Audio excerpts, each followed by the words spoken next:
Thomas's branch line is important, and so is Edward's. But their track and bridges are not so strong as those on the main line. So Topham Hatt does not allow the heavier main line engines like Gordon to run on them.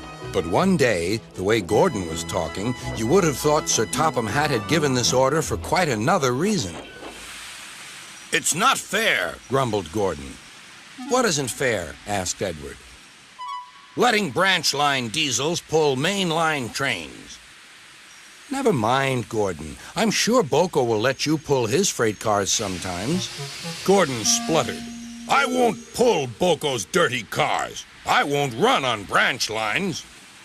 "Why not? It would be a nice change." "Sir Topham Hatt would never approve," huffed Gordon. "Branch lines are vulgar." Gordon puffed away.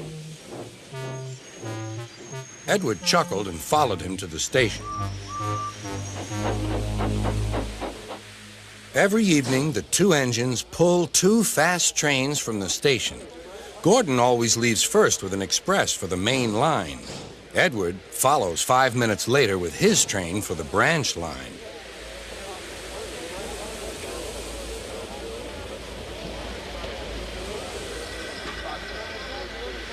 Usually, everything runs like clockwork, but tonight there was trouble.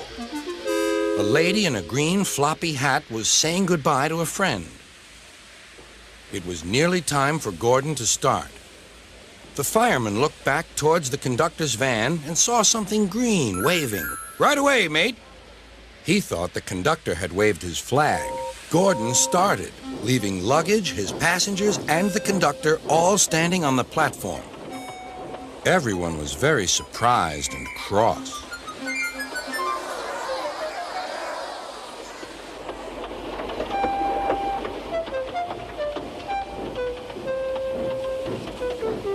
To make matters worse, by the time Gordon had been stopped and brought back, Edward was already late with his train.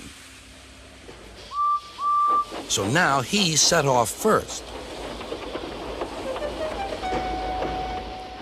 But the signalman at the junction wasn't told about the change. By mistake, he sent Edward along the main line. Gordon was sent along the branch and arrived cold and cross on one of the sidings near the harbor.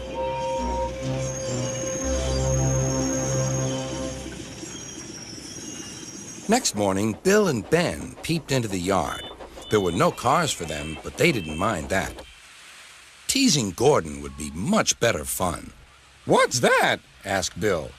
"Shh," whispered Ben. "It's Gordon." "It looks like Gordon, but it can't be.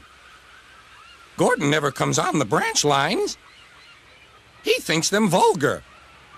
Gordon pretended he hadn't heard them. "If it isn't Gordon," said Ben, "it's just a pile of old iron, which we'd better take to the scrapyard." "No, Bill, this lot's useless for scrap. We'll take it to the harbor and dump it in the sea." Gordon was alarmed. "I am Gordon. Stop! Stop!" When Boko suddenly arrived, Gordon thought him the most beautiful sight he had ever seen. "Boko, my dear engine, save me!" Boko quickly sized up the situation and threatened to take away the cars he had brought for Bill and Ben. This made the twins behave at once. Gordon thought Boko was wonderful. "Those little demons, how do you do it?" "Ah, well," said Boko, "it's just a knack." Gordon still believes that Boko saved his life, but we know the twins were only teasing, don't we?